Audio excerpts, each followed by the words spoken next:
Hey, it's Jordan with Status Coup. I hope you're having a good day. It is Thursday, July 27th in the United Corporations of America, and we are now entering the global boiling, repeat, global boiling era, where I believe 118 cities are under a heat wave in America. You have 83 million Americans being affected, not to mention what's going on around the globe right now with extreme heat to the point that it is literally melting electrical wires underground in Europe, thus kicking AC, knocking AC off and leaving people to fry in places like Italy. So we're going to get into all of it. And as all this is going on, President Biden gave a climate speech today that, shall we say, was the equivalent of a massive block fire and the fire department bringing super soakers to put it out. First, I want to start with the United Nations. I don't know who it was, but basically saying that the era of global warming is over and now we have entered global boiling. Let's take a listen. And for scientists, it is unequivocal. Humans are to blame. All this is entirely consistent with predictions and repeated warnings. The only surprise is the speed of the change. Climate change is here, it is terrifying, and it is just the beginning. The era of global warming has ended, the era of global boiling has arrived. The air is unbreathable, the heat is unbearable, and the level of fossil fuel profits and climate inaction is unacceptable. Leaders must lead. So that was an official with the United Nations, UN chief. So not an official, the head of the United Nations. I also want to show you this video I thought was interesting. This is a climate activist and Congresswoman Summer Lee answering a question from a reporter. Why should President Biden declare a climate emergency? Because he shouldn't be approving fossil fuel projects like the Willow Project. Because it's hot as hell and it's getting hotter. 100 million people are impacted by this heat wave across the country right now. Because Greg Abbott is making it harder for workers to take water breaks when it's 100 degrees outside. Because bridges are collapsing, because people are dying and floodwaters and forest fires are covering the whole eastern seaboard. Because there were storms in California and we never get rain and we haven't even gotten wildfire season yet. Because millions of people are having to flee their homelands, moving to places that are safer because of the climate crisis. Do we need more? All right. Thank you. Cool. Thank you. And smash that like button while we're here on planet Earth. Make sure to smash that like button, share this live stream. I'm about to bring out a guest from Climate Defiance because President Biden gave a speech today. Instead of declaring a climate emergency, which would come with some resources that are badly needed, he offered something much more incremental. Shock. But I just want to give you, if you don't have time to look everything up, here's a couple pretty alarming facts, I would say. This is from ABC. Triple-digit ocean temperatures in Florida. The Atlantic Ocean. Triple-digit ocean temperatures in Florida could be global record. Preliminary ocean temperatures off the coast of South Florida reached triple digits, which could be a global record. According to experts, a buoy in Manatee Bay, Florida, reported a preliminary high ocean temperature of 101.1 degrees Monday afternoon. According to meteorologists, high water temperatures in the ocean are extremely uncommon. However, scientists have categorized the very significant marine heat wave in the region as unprecedented, experts said. By the way, with these high ocean temperatures, you have the bleaching and killing of coral reefs. If you know anything about, planet Earth, the coral reefs are very important to our survival. And a lot of carbon and oxygen comes from the ocean. If you want a good documentary, watch Seaspiracy. Not the best name, but a really good documentary. So we have the Atlantic Ocean is burning. Parts of Sicily, if you could put that up, parts of Sicily are without power for days, power and air conditioning, as heat and wildfires melt underground cables. Asphalt temperatures reached 122 degrees Fahrenheit near Palermo. Hundreds of thousands of residents and summer tourists in Sicily have been left without power for several days as wildfires rage across the Italian island. Parts of the island, including cities like Syracuse, Catania, and Etna, have been facing rolling electrical blackouts that have in turn affected their water supply. As reported by the local outlet La Sicilia, the area has been baking under extreme heat for days on end without relief in sight. As we know, Italy is an older population, and there's a lot of older people in Italy right now without air conditioning. Not that it would be good for any age group to not have air conditioning, but particularly the elderly, that's a life and death issue. If you need anything else, Antarctica's low ice winter should only happen once every 13 billion years. Let me repeat. Antarctica has a low ice winter that happens once every 13 billion years. Implications for life in the Southern Ocean are scary enough. Scientists are even more frightened about what has caused it.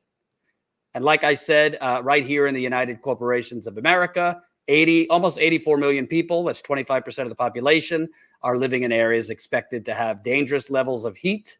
The heat is so bad that there are 118 cities right now to have dangerous levels of heat today, tomorrow, and through the weekend. So President Biden, who should thank young people for saving the Democratic Party in the midterms, gave a climate speech today. A lot of folks were, especially the climate activists, many groups were cheering on him to declare a climate emergency.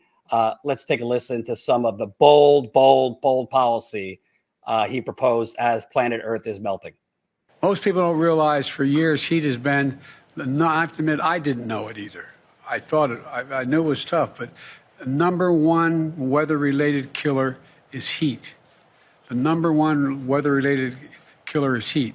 600 people die annually from its effects, more than from floods, hurricanes, and tornadoes in America combined.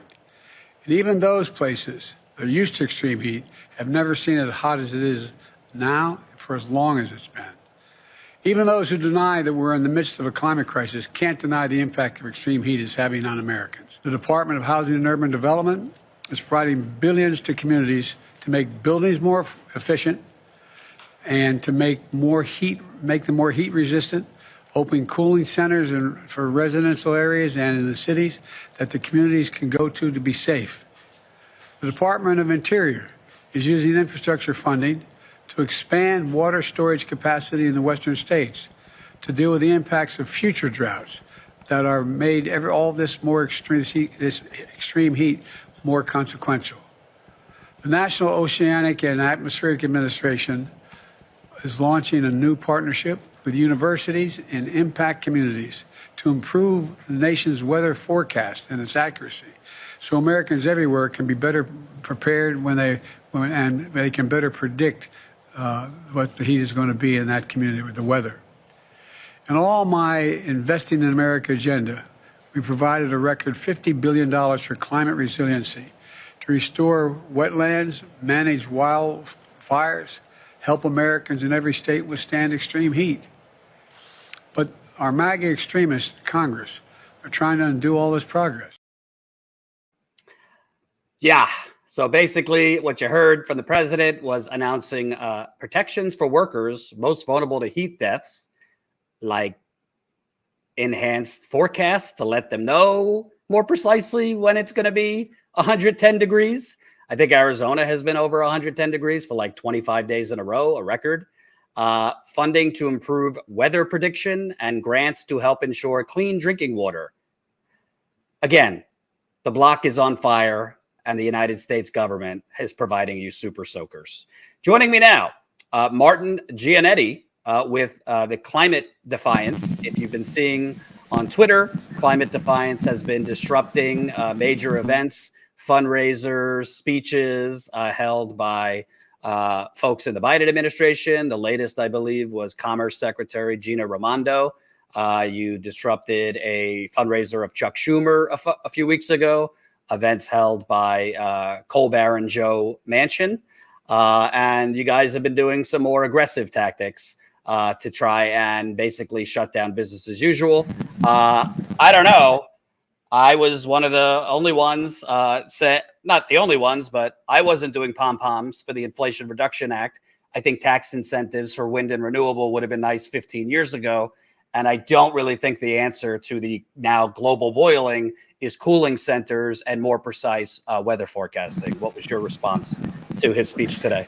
Yeah, I mean it's great when he when the United Corporations of America have known that they're causing global warming for the last 50 years, and Biden today says, I don't think anyone can deny the impact of climate change anymore. It's like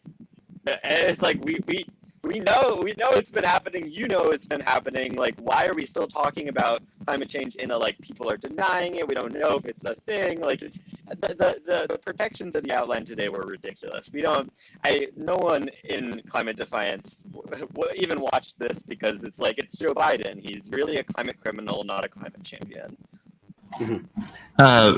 And real quick, Martin, if do you have a wire or something to manually plug in your headphones? It sounds like there's some Bluetooth interference, possibly. Yeah, there's some. It is so hot that I have no AC in my apartment, so I'm like being blasted by all sides by fans because it is ridiculously hot. I see. So it's all right, really bad. That's all right. The audience. Hey, we're talking about global boiling, so the audience will have to deal with it, unfortunately. Let me ask you.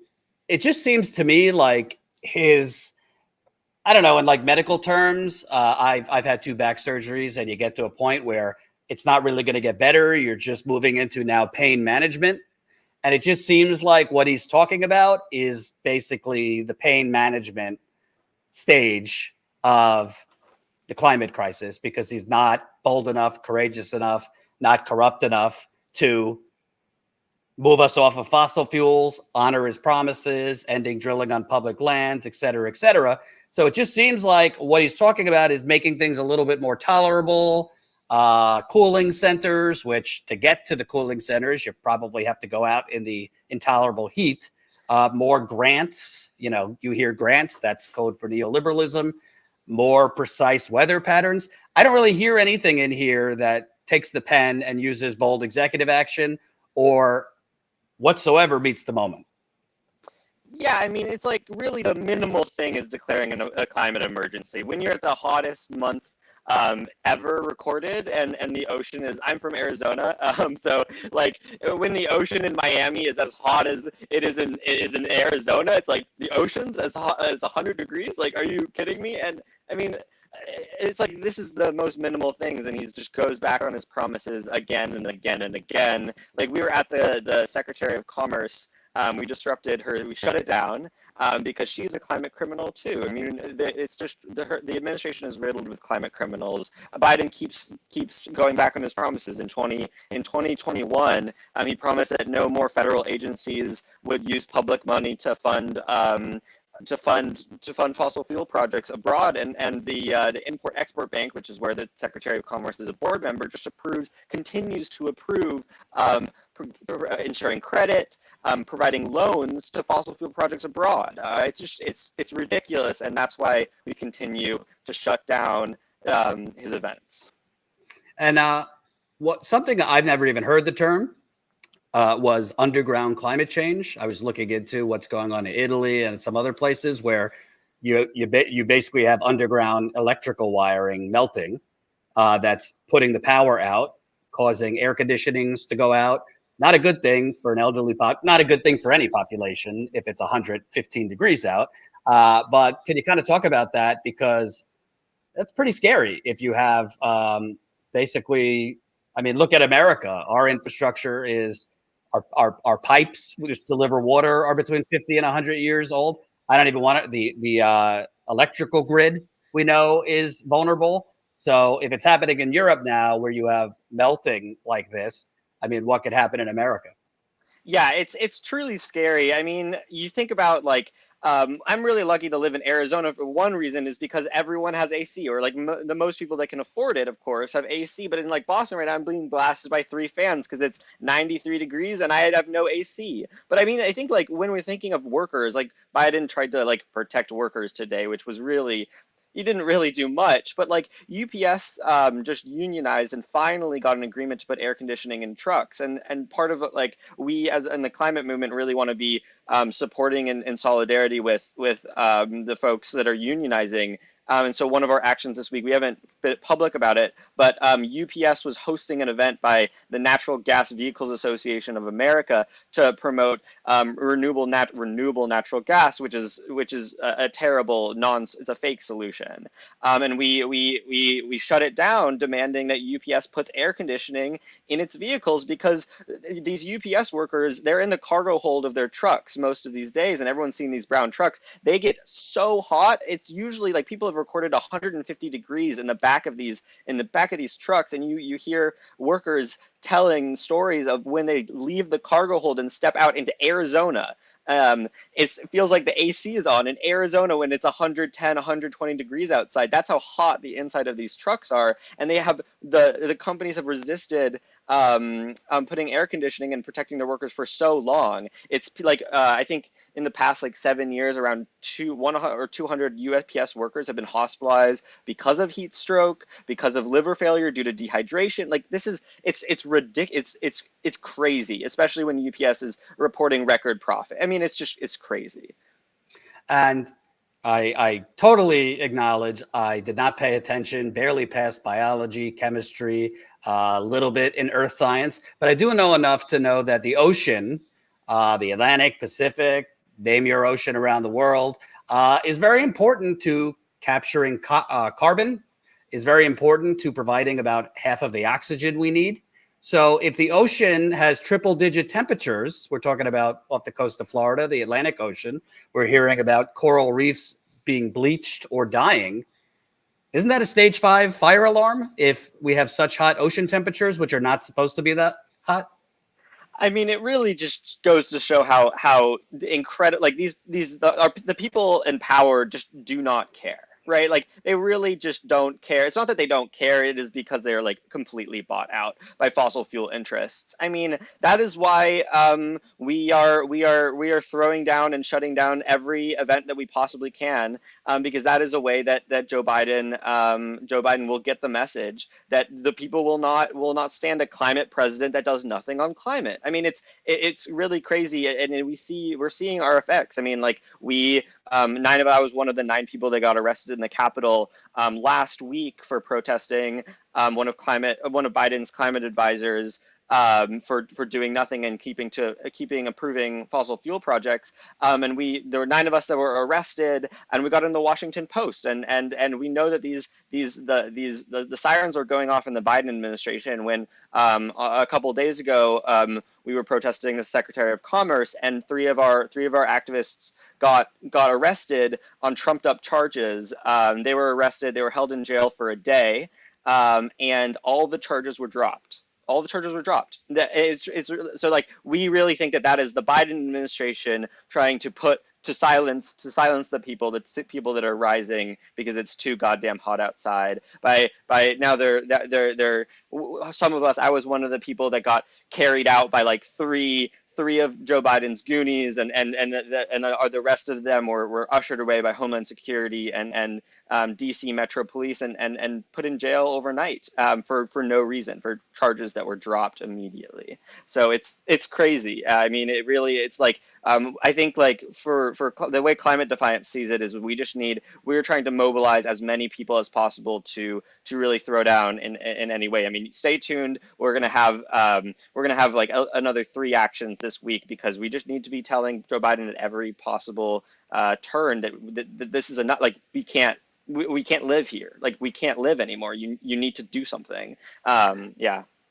Let me ask you, isn't the issue beyond at this point Joe Biden? I mean, I call it the United Corporations of America for a reason. Joe Biden, Trump, for whoever it is more basically a vessel for corporate America. Doesn't corporate America need to feel threatened? I'm not suggesting violence, but is it not the next steps would be trying to organize some type of economic boycott? We don't have healthcare in this country for all, so it's not as easy to do like a general strike. It's not as easy to storm the Bastille like we see in France. But don't these corporations that are heavily involved in these fossil fuel projects, Wall Street is the biggest investor in fossil fuel industry. The Pentagon is the biggest emitter of carbon. Don't we need to start? I'm not minimizing, the interruptions and disruptions climate defiance is doing, but don't people need to start organizing economically to, whether it's Amazon, big box retail, corporate banking? I mean, this is not an issue of the lesser of two evils. This is the issue of time is running out. Totally. I mean, we're really out of time. I mean, Joe Biden promised no more drilling, and we needed to end building new fossil fuel infrastructure 2 years ago, and he continues to approve it. So I mean, like this is we're fighting for our lives, really. And I think that's such an important thing. It's like we are trying to throw down on every possible front. We need everyone. If you cannot join us, we totally understand that we need to be supported in every way possible. And so that's why in the climate movement, there's a lot of focus on really trying to bring attention to banks that are loaning money and enabling these fossil fuel projects. And so like Chase Bank is the worst about that. And I mean, so another thing that one of the climate defiance's targets is Jody Freeman, who's a Harvard law professor who has worked with the Biden administration, with the Obama administration on climate policy. She served for the last 11 years on ConocoPhillips' board of trustees. ConocoPhillips is the company that is building the Willow Project. The Willow Project is a huge new oil project in Alaska that has been described as a carbon bomb. So yeah, they're building that, and Jody Freeman has served on the board of trustees for ConocoPhillips for the last 11 years. Because she serves on the board, she's paid $350,000 a year to serve on the board. She has primary fiduciary responsibility for ConocoPhillips over all of her other responsibilities at Harvard. So like Harvard, by being paid to work with ConocoPhillips, she is using Harvard's prestige to greenwash ConocoPhillips. She's claimed for the last 11 years that she's working from the inside. She's doing all that she can. In the last 11 years, ConocoPhillips has expanded fossil fuel projects. So we've already disrupted 2 of Jody Freeman's events, and if Jody Freeman, if you're listening, like this is just the beginning. I mean, we really need to be calling climate criminals out on every front. So we need to be calling out the academics that are really industry insiders. We need to be calling out the banks that are funding this crisis. We need to be calling out the administration that is claiming that they are on our side, but really just they're approving fossil fuel projects faster than the Trump administration, which is like hard to imagine. Right. The kind of level of just climate chaos that they are ushering in. And let's remember, Obama bragged about, putting out the most natural gas of any president ever, and then waxes poetic with tweets about his summer reading list or music list. Who the hell knows? Last question. Listen, I've been telling my audience for a long time, it's great to protest outside of BlackRock. It's great to protest outside of Pelosi's office or McConnell's office or whomever. We're going to start seeing some people outside CNN, New York Times, because I keep seeing segments that address these heat waves and things like that and kind of sort of mention climate change, but like it's just like a footnote. It's not like, hey, this is the fucking emergency. You want to have a Trump indictment watch? How about a Planet Earth watch? I'm not saying I'm not suggesting violence, but why should all these millionaire anchors and very, very well-paid, journalists in their ivory towers at the Times, Washington Post, shouldn't they be getting pressure to actually cover this as the number one story? I don't really care if it gets ratings or whatever. I don't really see coverage that meets the moment, and I also don't see the money in politics angle. I mean, how many pieces are going to call Joe Manchin moderate? Joe Manchin centrist. This is a man who is literally, as the chairman of the Senate Energy Committee, allowing the planet to just burn so that he could make money from a coal company. I mean, it's beyond the pale. Yeah, I mean, he's not even allowing. He's actually like, please, faster. Like, let's burn this shit up. I mean, it's like I think I think it's like one, we at Climate Defiance and in the climate movement, we think that nonviolence is always like nonviolent disruptive action is the way to go. It's been studied, and that is the most effective thing. And it's like we're at a point where our lives are on the line. I mean, our lives. This is. I'm 20. I dropped out of college to fight this fight, and it's like our lives. Are on the line, and it's not really my life. Like I'm a white male presenting person that lives in the United States. Like I'm gonna really like it's hot as hell in Boston, but it's like people are dying in the places where that wealth that has been created by fossil fuel projects is that never reached, right? And so it's in our movement, it's really like okay, like we have been on the streets for 50 years. This movement has been strong for 50 years, and now it's like. And nothing has changed. Nothing has changed. It's not gotten worse. So now we are going into the buildings, non-violently, of course, but we are going into the buildings. We are going face to face with Gina, the Secretary of Commerce. We are going face to face with Ali Zaidi, who's Biden's climate czar. We are going as close to Biden as possible. We are getting in front of senators, and we are screaming at them. We are telling them that we will not stop until you stop stop destroying our planet. So like we really are like it's done with being on the sidewalk. Our lives are on the line, and it's crazy because it's like this is the only way that things are getting actually covered. So like when we got arrested in the Capitol, 9 of us got arrested. That is the first time that we've been featured in Washington Post. When 9 of us got arrested in the Capitol. That is crazy. That is insane. That is how hard it is to get through to corporate media. I mean, this is like we're dying here. Hey, if, God forbid, but if 9 of you got shot up at a school, they might cover it for 2 days. So there you go.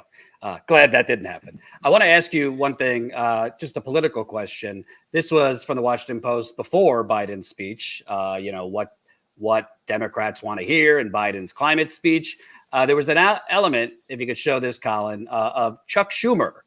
Senate Majority Schumer made the case for another climate bill on Wednesday at a news conference, otherwise devoted to celebrating the one that passed last year. Democrats will pass even more ambitious climate legislation, Schumer said, if Biden wins re-election and the party retakes the House and secures, quote, a seat or two more in the Senate. A tough prospect with Democrats fighting to hold on to Senate seats in the conservative Montana and West Virginia next year. Even though we passed the IRA, he said, you ain't seen nothing yet. So the message is, which I've heard before, give us X amount of more senators and we'll give you the world. Give us a complete majority and we'll get around whatever stopped us this time. In fairness, they only had a 50-50 Senate. However, Biden did not lift a finger to shame or pressure Manchin or Sinema. And I think Manchin and Sinema were convenient scapegoats. I think there's other Democrats who didn't want to do anything real. But do you believe that if we just elect a couple more Democratic senators, which in Schumer's theory would make Manchin and Sinema they could not obstruct if you had more Democratic senators, do you believe that's our ticket? I sure don't. I mean, it's really hard to believe at this point. I mean, I think it would be foolish to believe. I mean, Biden promised no new drilling on federal lands or waters, period, during his campaign. And what has he done? Like we cannot, I just really don't think that we can trust Democratic establishment. I mean, Chuck Schumer was paid, I think it was either $200,000 or $300,000 from NextGen, which is the company that's building the Mountain Valley pipeline, before he passed the budget bill. I mean, it's really like they're not really people. They're corporate. They're industry. They've been bought up by industry. I mean, so it's like we as Climate Defiance understand that the people rising up is the only way that we actually get solutions here. I mean, I think of so we are a youth-led movement, and we really look to our incredible comrades with the Sunrise Movement. So before, I mean, everyone I think now knows about the Green New Deal, but before before in 2018, before Sunrise sat in at Nancy Pelosi's office. 200 Sunrise activists sat in with Nancy Pelosi's office with AOC, who had just been elected, and that catapulted the Green New Deal conversation into the national spotlight.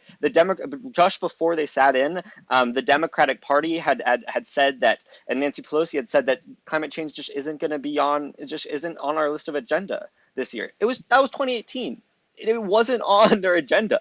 That's insane. And so what happened after Sunrise and 200 Sunrise kids, they were students, they were young people and kids sat in at Nancy Pelosi's office with AOC. It got elevated. Like, ask anyone, like Green New Deal, people know what that is. That is a visionary future. I mean, it really, like, that, it catapulted climate. Every single Democratic candidate for president in 2020 commented on the Green New Deal. They all talked about it. I mean, it really catapulted climate change into the conversation. This is, I mean, direct action is really, really important, and it kind of really the only thing that we can do, because the industry and its money is so powerful. We need people power. We need people power, and one of the incredible things about Climate Defiance is we're youth led. We take a lot of wisdom from our elders, and we have a lot of old people that come with us and throw down with us. But like I'm very new to Climate Defiance. I'm 2 weeks in. I'm a paid staffer now. After 2 weeks, I organized 3 actions. That's how much responsibility they gave me and my future. They gave me money. They gave me time. They gave me people. I organized 3 actions with them, and now I'm paid $25 an hour. And like, we really need everything. So we need people to throw down with us everywhere. And if you cannot throw down, we understand. We really need the money to do this work. I can only do this because I am paid a living wage, and we really make sure that we want to live the future that we are vouching for with the Green New Deal. Everyone needs living wages, and so yeah. So I think that direct action at this moment, like, please don't share, like, don't spend any time on Instagram sharing about how we must vote for Joe Biden. Don't spend any time like retweeting retweeting kind of climate advocacy things. It's not worked. It's not worked for the last 50 years. It won't work again. Your sidewalk protest, unfortunately, is not going to work. Please direct your energy into throwing down with us and other incredible direct action groups, because our actions work. I don't want to take up too much of your time, but we disrupted Amy Klobuchar. And the next week, we shut down her book launch party, The Joy of Politics. That was her book, The Joy of Politics, which is, yeah, hard to stomach, really. We shut down that event, and in the next couple of weeks, she opposed the first pipeline she's ever opposed. She's always been a proponent of pipelines. This was the first pipeline she had ever proposed in her career of joy in politics. So direct action, it works, and we need everyone. Absolutely. Thank you so much, Martin. We'll keep in touch, and I know that Climate Defiance is going to have some more stuff coming up. So oh yeah.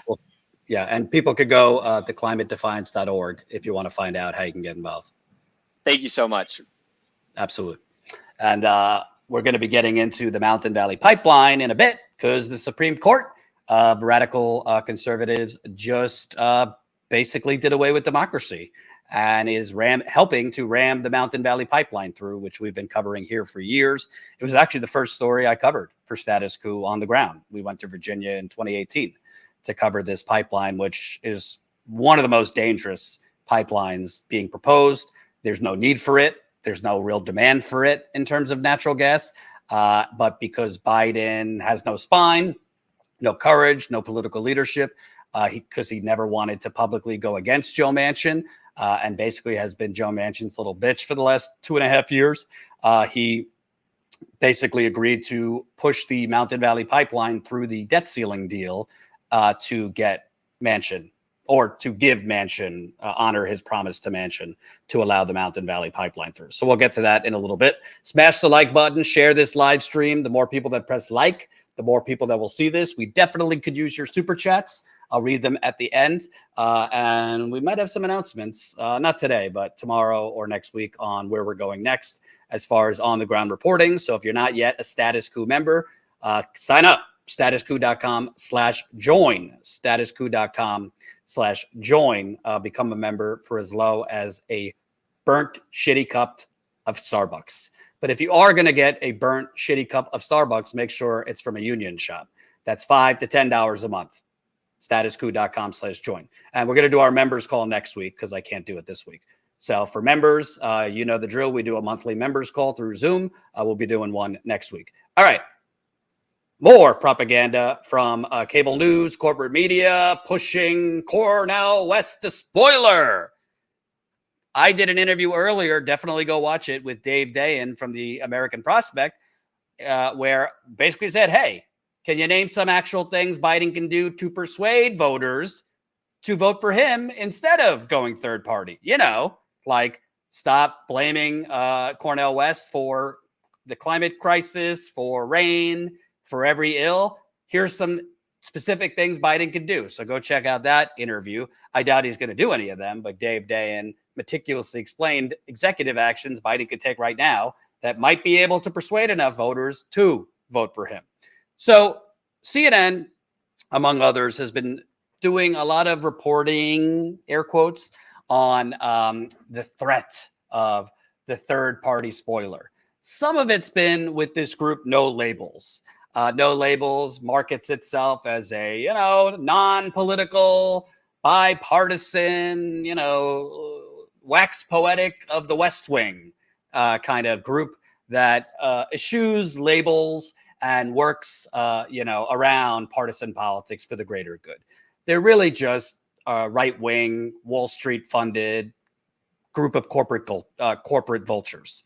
They don't release their donors, so we don't know really who's funding them, although there has been some reporting on who's funding them. And they are making some noise about possibly running their own third-party candidate. They won't confirm it, but it seems that their dream is of a mansion, possibly a Manchin and Republican vice president, even though Manchin really is a Republican. So it would be Manchin and let's say Joe Lieberman, or Manchin, or let's say Lisa Murkowski, the Alaska senator.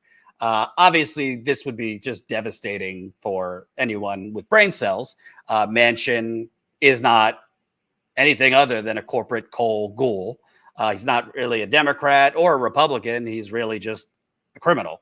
And he and his daughter should have been indicted a long time ago.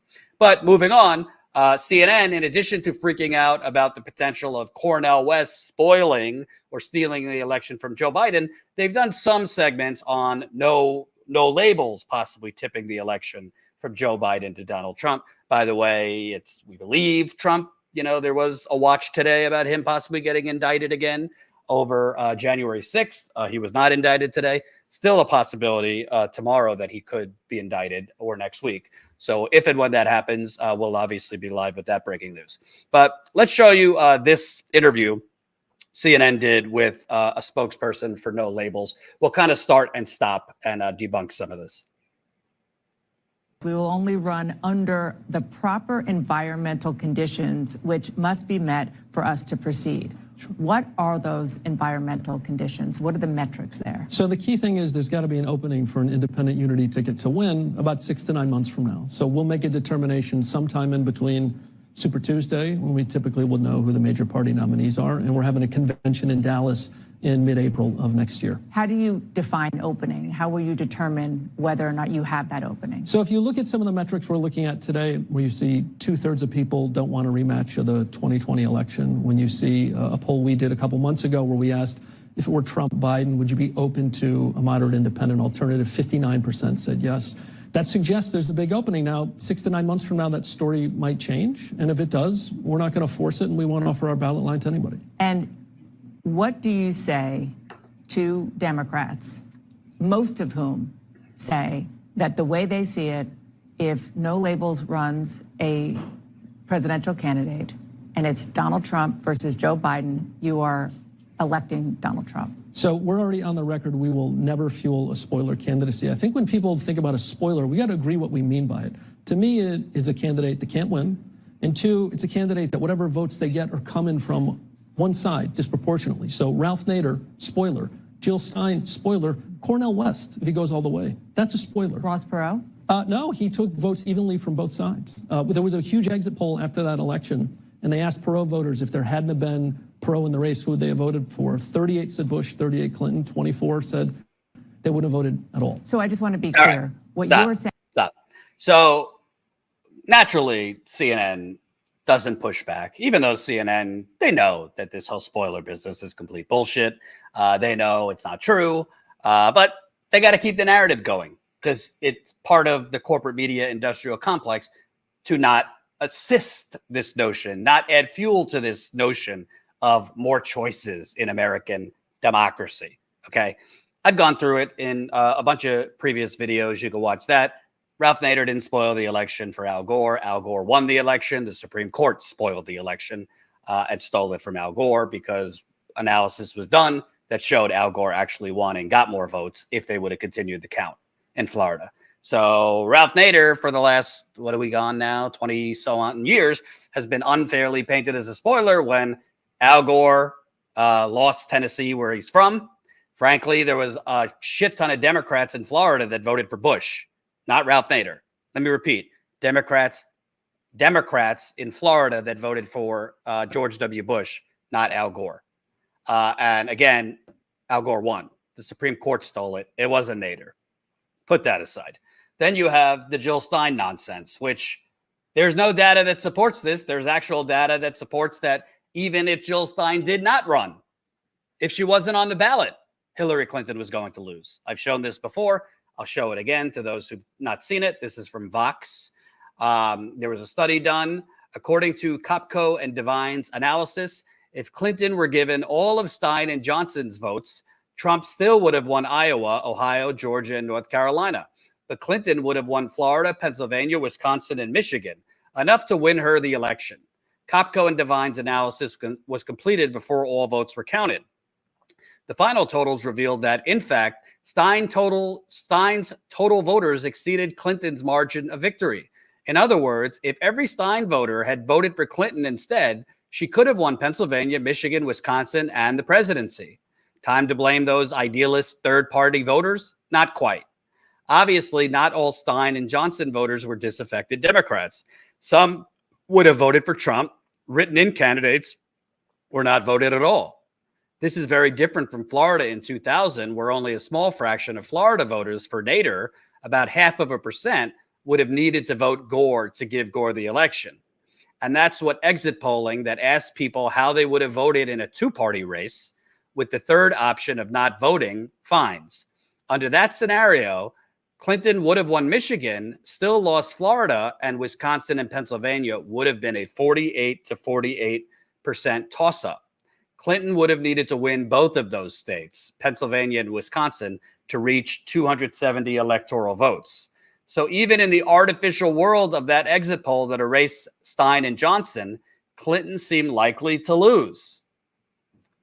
Well, do you think that CNN, the New York Times, MSNBC, all of these corporate rags that have been pushing this spoiler bullshit, you think they have more resources than Status Coup? You think they have a research department? I know Fox and MSNBC and CNN do. You think they got enough producers that could do basic Google searches, maybe read some exit polls to see that those that voted for Jill Stein, when surveyed, said if she wasn't on the ballot, we wouldn't have voted. By the way, significant margins of voters who voted for Gary Johnson in 2016, said the same thing. They just wouldn't have voted. The one thing he said that was true is Ross Perot, who many have argued stole the election from Papa Bush, President George H.W. Bush, did take votes equally from Bill Clinton and George H.W. Bush. But frankly, George H.W. Bush would have lost if Ross Perot wasn't on the ballot. Why? Because George H.W. Bush was pushing away a lot of voters because he was the one who negotiated NAFTA. He was the one who was pushing NAFTA, which was the first death nail, the first nail in the coffin for, well, not the first, but one of the worst for the working class, particularly in Michigan, Pennsylvania, Wisconsin, Ohio, the deindustrialized Midwest. Working class people, a lot of Reagan Democrats were turning on George H.W. Bush because he was trying to push through NAFTA, which was going to send their jobs offshore. Bill Clinton wasn't super specific. He didn't really play his cards that much during the Democratic primary or the general election on NAFTA. Obviously, he pushed it over the finishing line. He signed it once he was president. But George H.W. Bush is going to lose to Clinton either way. But you keep getting these narratives of spoiler, of spoiler, of spoiler. It's really, really growing tiring. I would love to see Cornel West, Jill Stein, anybody who maybe could get their way on CNN, maybe get some space in the New York Times to write a column, to just provide the facts and the data to show, in fact, you're going to lose even if these third-party options don't run. Right now, I would say, things could change. Obviously, we expect Trump to be indicted for a third time. Then we expect him to be indicted for a fourth time because it looks like he's going to be indicted in the Georgia case. I've been on the record saying I would not rule out Trump dropping out of the race and making multiple plea deals, specifically when it comes to the classified documents case and possibly the Georgia case, to stay out of prison. I don't know what they have on him as far as January 6th, so I'm just sticking with the Georgia case and the classified documents case. With both are very, very airtight, and I don't see a way that he could not be convicted, particularly in the classified documents case. If you know anything about Donald Trump, yes, he's a megalomaniac and wants to be president forever. He wants to stay out of jail more. So there's a chance, particularly if any of these cases go to trial before the election, he could enter a plea deal. But let's say he doesn't. Right now, I would say Biden is vulnerable to Trump. Some polls show them tied in a general election, head to head. Some show Biden up by a narrow margin, and that's head to head. Well, very eerily similar right now feelings and conditions that we had in 2015 and 2016, where then President Obama was pushing his version of Bidenomics, Obamanomics. Which I just made up, unemployment is at a historic lows. GDP is up. The economy expanded 2% the last quarter. All of these artificial numbers they put out there to gaslight you on how strong the economy is, when, yes, it might be strong for the top 1%. If you want to be generous, the top 10%, not for the worker bees, not for you. It's not strong for the working class. It's not strong for the gig workers. It's not strong for the people who haven't had a minimum wage increase in over a decade. So unless something significantly big happens, I think Biden is very vulnerable right now. And that's why they are pushing so hard this nonsense spoiler narrative. As far as I'm concerned, vote for whoever you want. It's not for me to tell you whether to vote for Biden or Trump or third party, but we have to tell the truth. We cannot continually allow them to gaslight America. And they have been doing this on CNN, on MSNBC, New York Times, Washington Post, Politico. It's one piece after the other about how Cornel West is going to spoil the election. Cornel West is going to steal the election from Biden. Well, Newsweek, for example, I did a video on this the other day. Newsweek wrote a piece. Here are the specific states that Cornel West could steal the election from Biden. They cited Michigan, Wisconsin, and Pennsylvania, and they provided zero information or supporting evidence to match that headline. I emailed the reporter and said, hey, do you actually have any information or supporting data that shows Cornel West could get X amount of votes in Michigan, Wisconsin, Pennsylvania to, quote, peel off Biden votes? Interestingly enough, never responded to me. But from what I could tell right now, the people considering Cornel West wouldn't vote for Biden. It's not that they're moving from Biden to Cornel West. They have decided they're not going to vote if it's not for third party. Now, as I did earlier with Dave Dayen, there are things Biden can do. There are things Biden can do to try and persuade voters to vote for him. Right now, when polled, more Democrats are open to a third party than Republicans are. Biden could do radical things like use his executive action on climate, on healthcare, on Medicare, on Wall Street, on weed. These are all things he could do. But as I've explained many times, he's not going to do them because they're at conflict with hoarding money from the special interests. And right now, the top priority of the Democratic Party and the Republican Party, to be fair, is not the climate inferno, not global boiling, Okay. Not inflation, not record and disgusting income inequality. It's hoarding as much money as humanly possible for the presidential election, governor's races, Senate races, House races. They believe they need to fundraise at least $2 billion for the presidential election to compete. Obviously, that's not true because Hillary Clinton outspent Donald Trump 2-1 in 2016, and she lost. So money's not everything if your candidate is half lucid, can't really speak, is tripping all over himself. By the way, Mitch McConnell, it seems, had some type of fucking seizure yesterday or whatever the hell that was. Dianne Feinstein today had to basically be told by her support staff, just say aye. Term limits now. Jordan, do you know where Cornel is in the polls? The two polls that came out, first one had him at 6%. The second one had him at 4%. So between 4 and 6%, which is pretty impressive considering he's not the official nominee. He's got to go through the process to win the Green Party nomination. And he just announced and doesn't really have a campaign other than doing interviews. He's not doing events yet. As far as I know, his campaign infrastructure, well, he's not going to have a formal infrastructure within the Green Party for at least a year because he's not the nominee, which could be a issue for him because the process for the Green Party to win the nomination doesn't happen until next year. So right now his campaign is basically him, whichever aides he has working with him. Jill Stein is his campaign manager for now. So yeah, to be at 4 to 6%, which is much better than Chris Christie and a lot of these other Republican ghouls who can't even get above 1% nationally. It's pretty impressive considering he doesn't have a campaign. So we'll keep covering basically the gaslighting and propaganda that they're pushing. It was very interesting, though. Did you notice that the CNN anchor was a lot softer and nicer to the no labels person than they are to Cornel West when they interviewed him? In fact, Anderson Cooper told Cornel West, it's inappropriate of you to compare what America did in the Iraq War, killing, the estimates are all over the place, but between 500,000 and 1 million Iraqis, inappropriate to compare that to what Russia did in Grozny, leveling Grozny, in the Chechen city, which killed between 5,000 to 8,000. In this interview, very nice, very soft, very diplomatic. Actually, Colin, let's play a little bit more of that interview.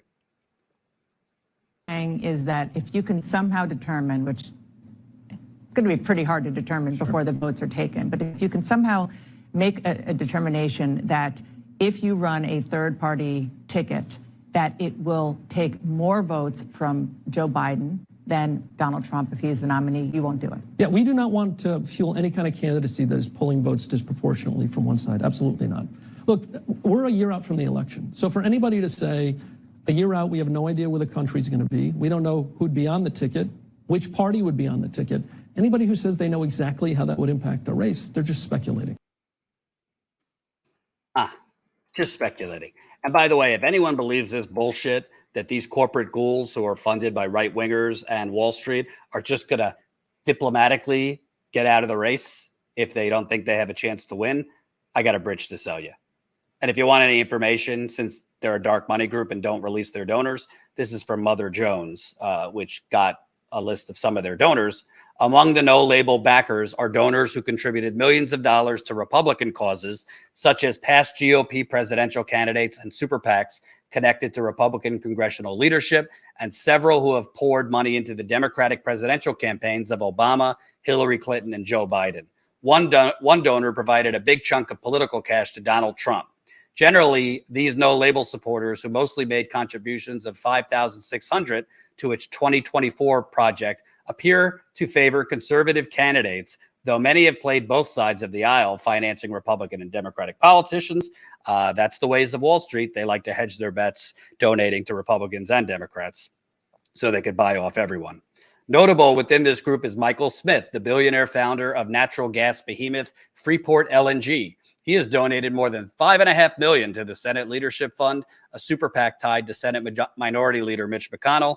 Smith also backed Virginia GOP Governor Glenn Youngkin and a slew of Republican senators. He has donated, albeit smaller amounts, to several moderate Democrats, moderates, such as John Tester and Joe Manchin. Meanwhile, his wife, Iris Smith, another contributor to the No Labels Project, has been a major Democrat donor. In 2020, she gave more than $500,000 to Biden's Presidential Victory Fund, a joint fundraising committee that split the money between Biden's campaign and the DNC groups. A stalwart Republican donor on the list is Tom McKierney, a private equity investor who has regularly donated to the Republican National Committee and GOP-linked super PACs. Yeah, so this is all bipartisan, right? No labels. We're above partisan politics. Well, you're not above corporate ghouls. You're not above the United Corporations of America. And you're not interested at all in the working class. So to hell with you and your fucking labels, whether you have them or you don't. Ugh, getting angry. Smash that like button. Share this live stream. One more topic. And we'll read super chats at the end. Mountain Valley Pipeline, unfortunately today, after Biden and Manchin did the dirty debt deal, which rammed the Mountain Valley Pipeline into the debt deal, after the Mountain Valley Pipeline, which is a completely unnecessary natural gas pipeline that is going through West Virginia, parts of North Carolina, is going up some of the steepest slopes in America. A court actually rejected it being part of the deal. I think this was last week or 2 weeks ago, basically saying there was no legal, nothing legally that could allow that to be put into the debt ceiling deal. So temporarily, opponents of Mountain Valley Pipeline, scored a victory because it seemed like it was not going to go through, or it would at least be temporarily paused. But the Supreme Court said, hold my beer. And the Supreme Court today rubber stamped it going through. This is from CNN. Supreme Court clears way for Mountain Valley Pipeline construction to proceed. The Supreme Court on Thursday cleared the way for construction of the controversial Mountain Valley Pipeline to proceed, granting an emergency request from backers of the project that has the support of Congress and the Biden administration.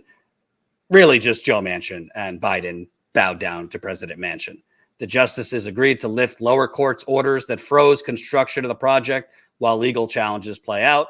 The Supreme Court order is a victory for Manchin, a conservative Democrat who has championed the project and pushed for it during the debt ceiling negotiations in June. In a brief order, the court offered no extensive reasoning and no dissents were noticed.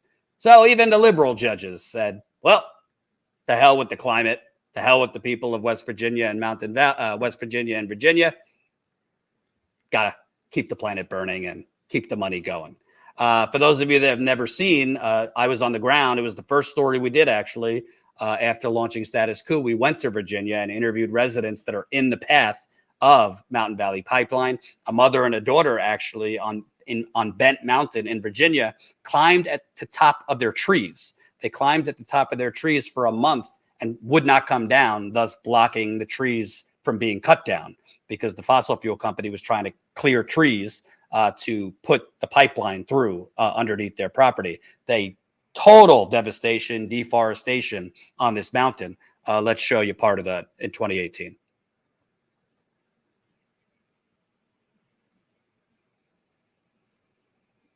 Yes, they do leak. They do explode.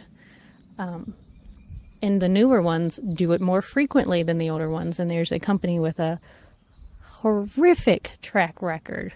They're the ones putting it in, and they've never put it in such steep and dangerous terrain.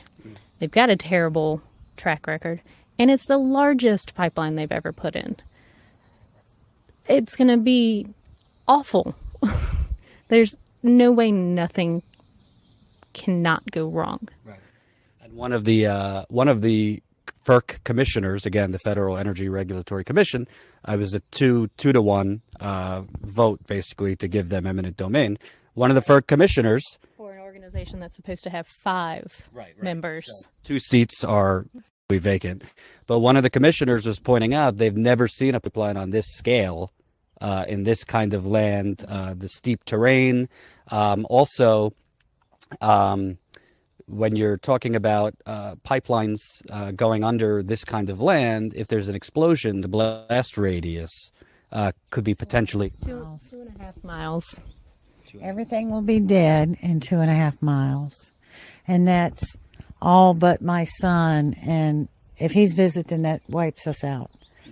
I mean, my sister-in-laws both live in town, and my brother-in-laws up here, some and some not.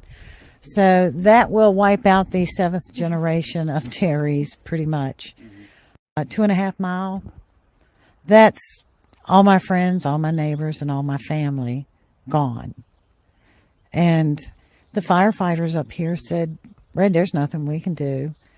It'll take them a while to turn the gas off, so it'll be fueled by the gas. And he said, there's no way we can fight it on this steep terrain. 2.5 mile blast radius. And by the way, if you think pipelines don't leak, Colin, if you have this, this is a gas line in Virginia, not far from where this will be built.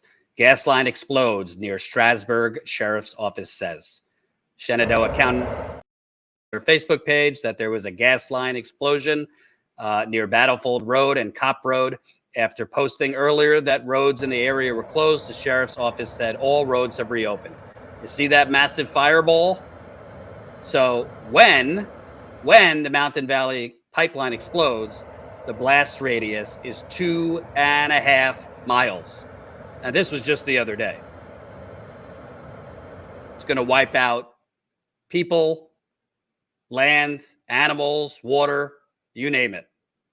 I caught up with Red a couple weeks ago when Biden rammed the Mountain Valley pipeline into the debt ceiling deal. She's still, years later, been fighting against this. So have a lot of other activists, protesters and activists who have done tree sit protests over the years to stop trees from being cut down to put this pipeline through. Let's take a listen to what Red said more recently.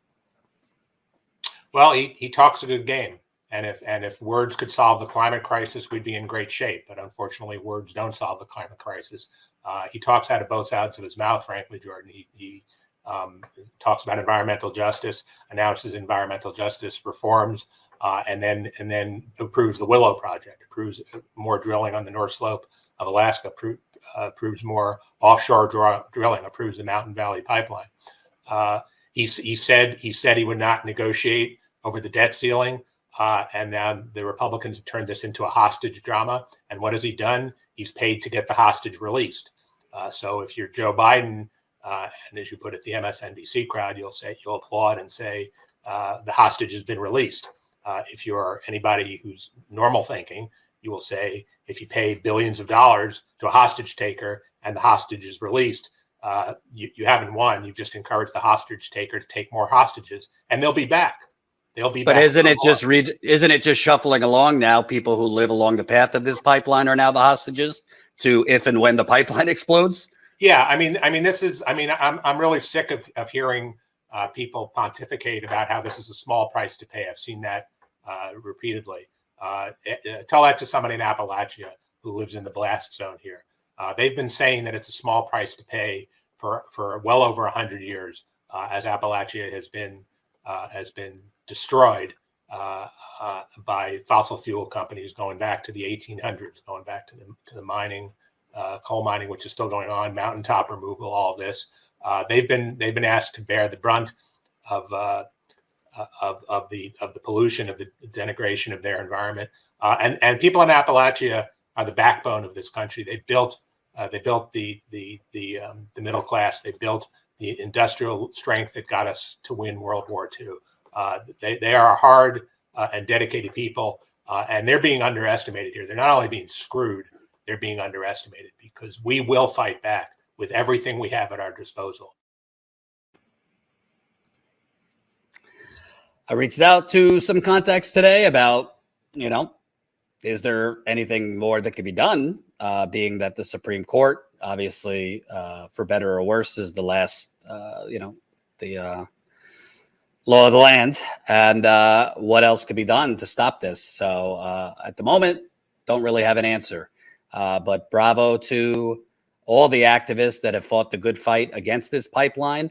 I am not an earth scientist. I can't, intelligently talk that much about topography and movements of the earth. But what I do know is if you have the steepest slopes in the country, this is the Appalachian Trail, a lot of which is mountains, and you are basically building a ticking time bomb up these steep slopes,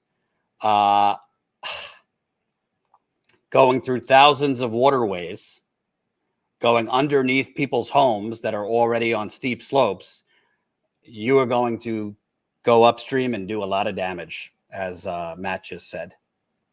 And the biggest crime here, in addition to just doing this in the first plane, it's going to release just dangerous levels of methane while we already are now in global boiling, which is the new term. We started the show on the climate inferno going on right now. The worst part about this, there's no need for this. There's no need for most of these, but specifically, there is literally no need for this pipeline. The pipelines that are already existing in Virginia and West Virginia have excess capacity, meaning they could add more natural gas to those pipelines. Democratic governor, not the governor anymore, but former Democratic governor Terry McAuliffe, longtime BFF with the Clintons, did a backroom deal with the fossil fuel company, Dominion Energy, to create this pipeline in the first place because there was no real bidders for this pipeline. There was no customer demand for more natural gas in Virginia. So they're doing this not for consumers, but just to grease the pockets of the fossil fuel industry and investors. That's it. And the people of Virginia and West Virginia, Appalachia, which in addition to the Midwest, Appalachia and the people there did a whole lot to build America. They are now basically part of the sacrifice zone. They are being sacrificed. But remember, the resistance and the wine moms and the upper middle class suburban folks and the MSNBC viewers, they said Biden did a brilliant job in the debt ceiling deal. Even though he didn't even have to negotiate, he could have said, fuck it. We're going to invoke, what was it? The 14th Amendment, or we're going to mint the coin. We're not negotiating on a debt ceiling. But they said he did a masterful job and ran over the Republicans politically in the debt ceiling deal. Oh, yeah?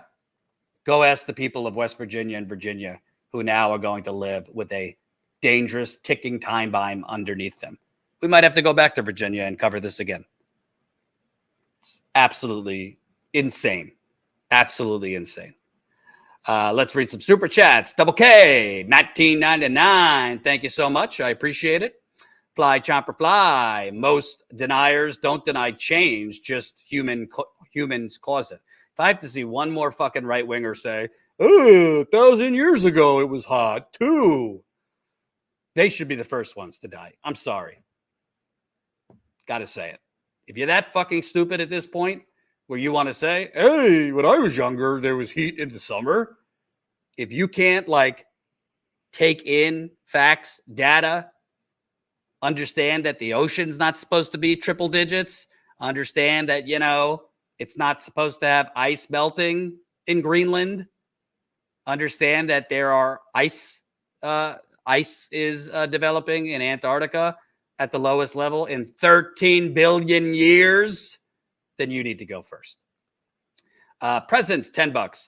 You're not going to tell people how to vote? Why? There's a bunch of ignorants who don't get election strategy. You should definitely tell people how to vote. No more time to worry about shaming. For me, it's not about that. For me, I'm a journalist first. I'm a reporter. I do investigative reporting, as Status Coup viewers know, for years and years, breaking many stories on the elections in addition to Flint.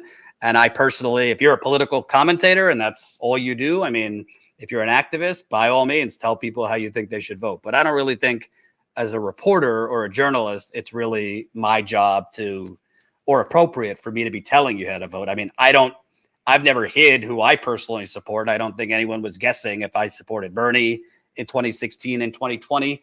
Right now, personally, I like Cornel West, but it's one thing who I personally support. It's another thing, me pushing you who to vote for. And I've been unfairly criticized as telling people who to vote for. I've been consistent since day one. Vote for whoever you want. It's not for me to tell you who to vote for. I'm going to cover Democrats critically. I'm going to cover Republicans critically. I'm going to show when they're lying and gaslighting. But ultimately, I don't want to be condescended to by reporters pushing me on who I should vote for. And I don't really think I need to tell you who to vote for. But I do need to tell you the facts that inform your decisions. So, yes. Let's see what else. Members call will be next week. Yeah. Unfortunately, my daughter, 8-month-old Lily. What's up? Oh, I was going to say, just check the private chat here on StreamYard. Some of the super chats didn't come through. Okay. Unfortunately, my daughter and her sleep schedule have not been agreeing with my work schedule. So I can't do the members call tonight or tomorrow. So we'll do it next week. We'll probably have to do 2 in August because we haven't done one yet in July. So double the whammy in August. And I'm definitely drinking during one or both of them. More super chats. Who is more senile? Oh, you did a poll. A poll. Who is more senile? Feinstein, Biden, McConnell. Poll completed. Feinstein, 63%. Biden, 28%. McConnell, 8%. I got to tell you, at this point, Dianne Feinstein's family should be ashamed of themselves. They need to get her in a home. This is not even about politics. She's a corporate ghoul sellout. But what is she, 89 years old? She doesn't know where she is. She was asked yay or nay on a vote today, and she gave a long monologue, and her staff had to tell her, just say aye. She belongs in an assisted living center, which is, there's no shame. I'll probably be there one day, God willing, when you get older. So, you know, she's clearly got something, dementia or something. Joe Biden's not so far behind, but yes, I agree with the poll. Feinstein, way more senile. AR Francis, $5. Thanks for your work. A general strike would be interesting, but people are ignorant and distracted and okay with war somewhere else. People are ignorant. Part of what makes us ignorant is corporate media and the 24/7 propaganda. Part of what makes us ignorant is the reality TV Kardashian societal dynamic where people just want an escape. But I do think when there's so many cascading terrible things happening, when you can't really live your life because it's 110 degrees, when you have to work multiple jobs, you know, when you have to make difficult choices between groceries or the electric bill or groceries or medicine, when things become so intolerable, people get a lot more informed and a lot less ignorant. So I'm not going to lie and say I think we'll have a general strike tomorrow, but it's 2023. Do I think there's a chance of something big in the next couple of years economically in this country? I do, because things are just going to get to a tipping point, particularly with the climate, that even people who aren't into politics are going to say enough is enough. Hand me the pitchfork. Sensoria, $10. I applaud climate defiance in any group that uses direct action to essentially scream, we are fighting for our lives. Yes, yes. And I also think globally, we are going to start seeing, unfortunately, a lot more people dying from the climate inferno. And unfortunately, in America, people don't care until it happens to them. But you are going to start seeing more and more people dying during these heat waves. And these heat waves are going to happen more and more and more.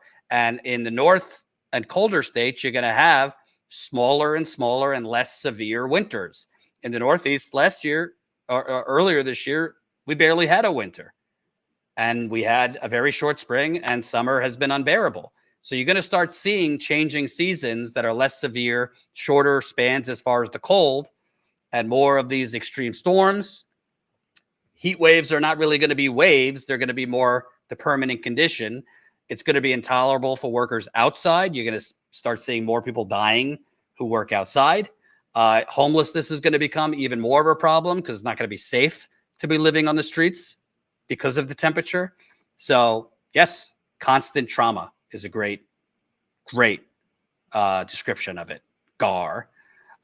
So that's all I got. By the way, reminder, folks, get to the Status Coup store. Colin worked day and night to come up with these badass new Poisoned States of America shirts, and we've barely gotten any of you in the store to buy them. I want you all rocking Status Coup gear at the beach or at the top of the Titanic as we all sink. Go to the Status Coup store.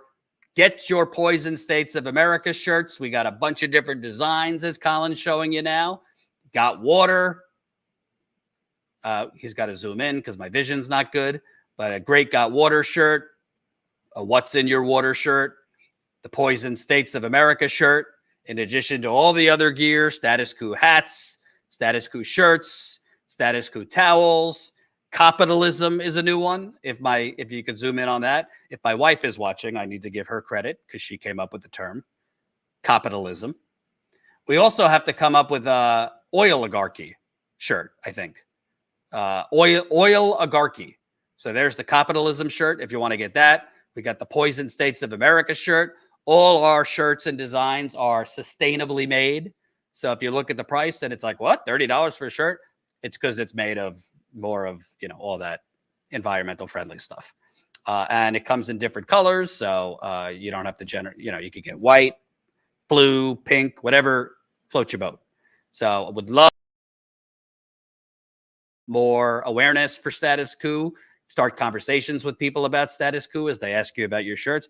And obviously help us with more revenue if you can afford it. That's all I got. Thank you for watching. We will see you back here tomorrow. Reminder, we think there might be an indictment on Donald Trump tomorrow, obviously over January 6th.